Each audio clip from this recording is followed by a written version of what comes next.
All right, so for children with certain food allergies, we know Halloween night is such a fun night for kids, but it can be really tricky to navigate. So how can you keep your little cowboy or princess safe this year? Joining us today is Dr. Lisa Salmon from Akron Children's Hospital with more on how you can make sure that your house is a great candy stop for everyone and really include kids who have some other issues that they just can't dive into all the sticky, gooey candy.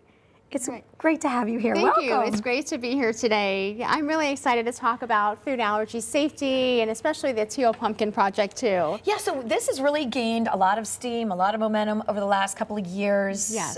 10 years or so. Talk about the Teal Pumpkin. So the Teal Pumpkin Project started in 2012 by a local group in East Tennessee, and it now has been adopted by a national organization called the Food Allergy Research and Education Organization, or FAIR. And really the whole purpose of the project is to provide an inclusive environment for children with food allergy. Because many of us take for granted if you don't have a food allergy, those foods can certainly cause a lot of harm for children, and it does allow people to have the bucket or even have a sign on your door that shows that, hey, I have an alternative to candy, and often usually these are non-food alternatives. It's so nice to see, too, a lot of neighborhoods will come together and maybe send out a little letter and say, hey, let's all get on board with this. So then kids don't have to be picking and choosing between which home, and it can be confusing, and sometimes it's even getting a little dark at night now when kids are trick-or-treating. So if a whole block can get together or a whole neighborhood or development, that's a wonderful thing to do. And you can purchase these now at, like, I see them in any craft store, like at Michael's or Joann's or something Target, like that. and they're only about $1. Yeah, so you just basically put that out, and that is a sign, like at your front door, that you are allergy friendly. Yes. That your treats won't have peanuts and that kind of stuff in it. Correct. Yeah, and you basically kind of want to provide allergen-free items. And you know, there's great options. There's a lot of toys that you can provide. You can buy things in bulk, and kids probably appreciate these. And not every family wants tons and tons of candy that you have in abundance. But some examples that you can do for young kids: we have toy cars. You know, kids love the cars. Also, just to encourage reading, bookmarks are also a popular option to provide for children. Slinkies or other fidget toys, especially if a child has sensory needs, are always a popular favorite.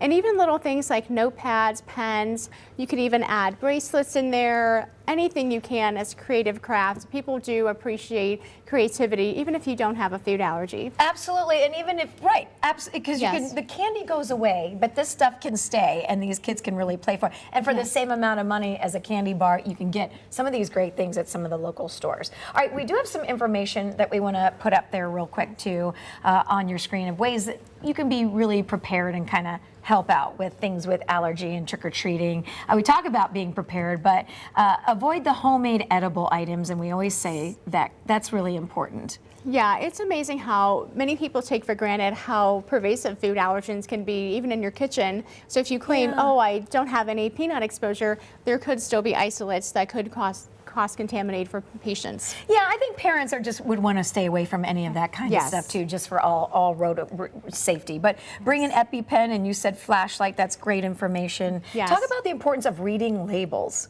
Reading labels is crucial. You never want to assume a food is allergy safe unless you check the label. So most of the labels should have the ingredients or contains, and that should tell you of the top 9 allergens that are present.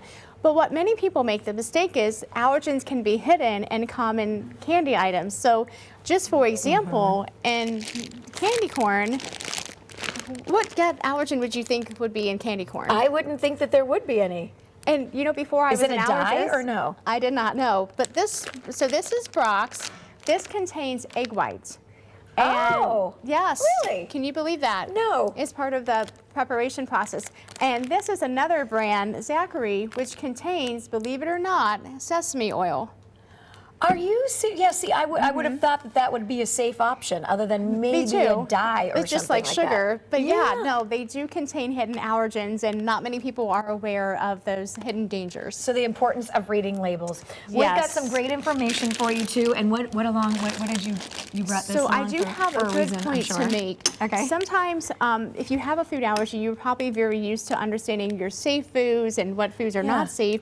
So if you have a life-size candy bar, for instance, Laffy taffy. The larger size contains egg white, but the smaller size doesn't have egg. It actually contains soy. Oh. So there's a difference. So I do want to encourage families to not make assumptions that big versus small, there can be different ingredients in them. So you do want to be careful with reading labels. Great point. Real quick, you brought this, so it's for a reason, I'm sure. Yes, so if you don't want to do a non-food item and you just prefer to probably stick with something that's a little bit more allergy friendly, Yum Earth also is a good brand.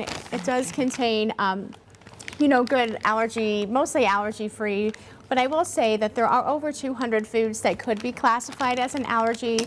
So families still may have issues with these, but many of these options are safer for children with food allergies. That's fantastic. Thank you for coming here and Yes, talking it with was us great about to be this, here Dr. today. Salmon. Appreciate Yes. it. From Akron Children's Hospital. For more information also on how you can make sure that you're keeping kids safe in your neighborhood, your own children and family and friends this Halloween, we've got some good info for you. Courtesy of these guys, go to fox8.com. Thanks Yeah. again. Appreciate it, Thank you. Doctor. Appreciate it.